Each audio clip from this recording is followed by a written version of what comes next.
Here's how you know if someone's your friend. A, you can tell them bad news and they'll listen. They won't tell you why, you're stupid and why that bad thing happened to you and how something worse happened to them once and, derail the whole conversation. You can actually tell them bad news and they'll listen. So that's a good thing. And then this is a weirder thing.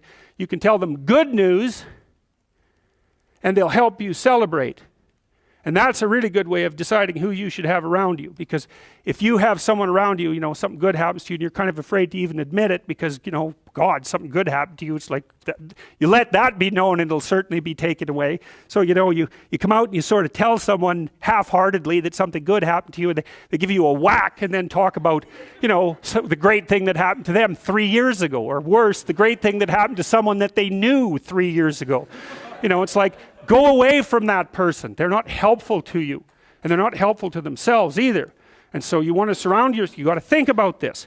You got to surround yourself with people who want the best for the best part of you. You can hang around with weasels and losers that are trying to pull you down to justify the fact that they're spiraling downhill as well. And the upside of that is you don't have to have any responsibility and you can all whine about how wretched life is, so that's pretty attractive. But I would say it's also a bad medium to long-term plan.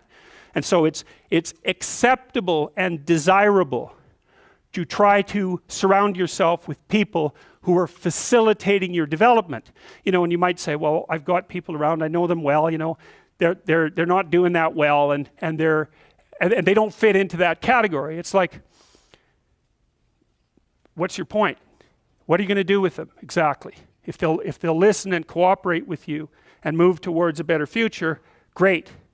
If they don't pay any attention and they keep doing the same damn things over and over and they're not going anywhere and it's painful, then maybe the proper thing to do is say, you just have your misery.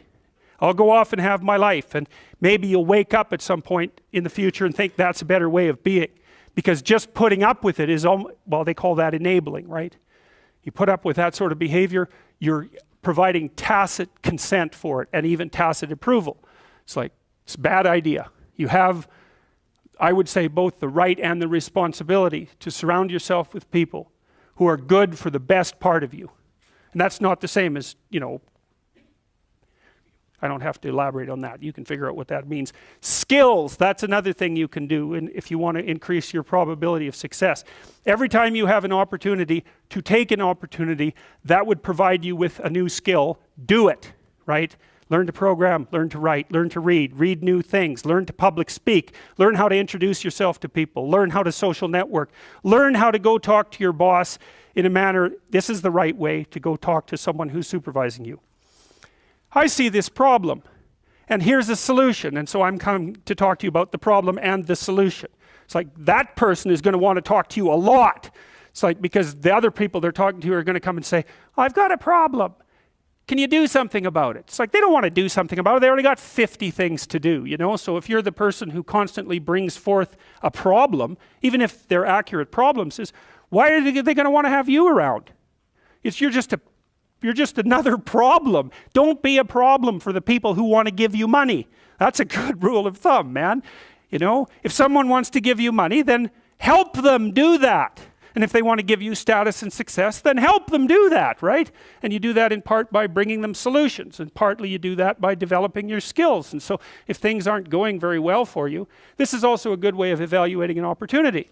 Should you take an opportunity? Well, here's the rule. Take the opportunity if it will teach you something that you can use for other opportunities. Because then even if it fails, which it probably will, it doesn't matter because you've accrued something of value that you can bring forward to the next situation. So, there's this old Jungian idea that I told you about. In the Chartres Cathedral, for example, the cathedral is made in the form of a cross, and the cross signifies the center of the world, and the dome signifies the sky. And so right below the dome at the center of the world, and it's a cross because the cross is the place of suffering. So that's the center of the world, because that's what you are. You're the place of suffering, right? You're the place of conscious suffering. That's the center of the world. And so inscribed on the floor is a maze, and it's a big maze, and it's a mandala, and there's a kind of a flower-shaped resting place right in the center. And what you're doing is walking in the maze, and you walk all 4 quadrants, and you get to the middle, which is where you want to be. You want to be in the middle. Well, how do you get there? You walk everywhere. And what does that mean? It means every bloody time you're offered an opportunity, take it and develop your skills.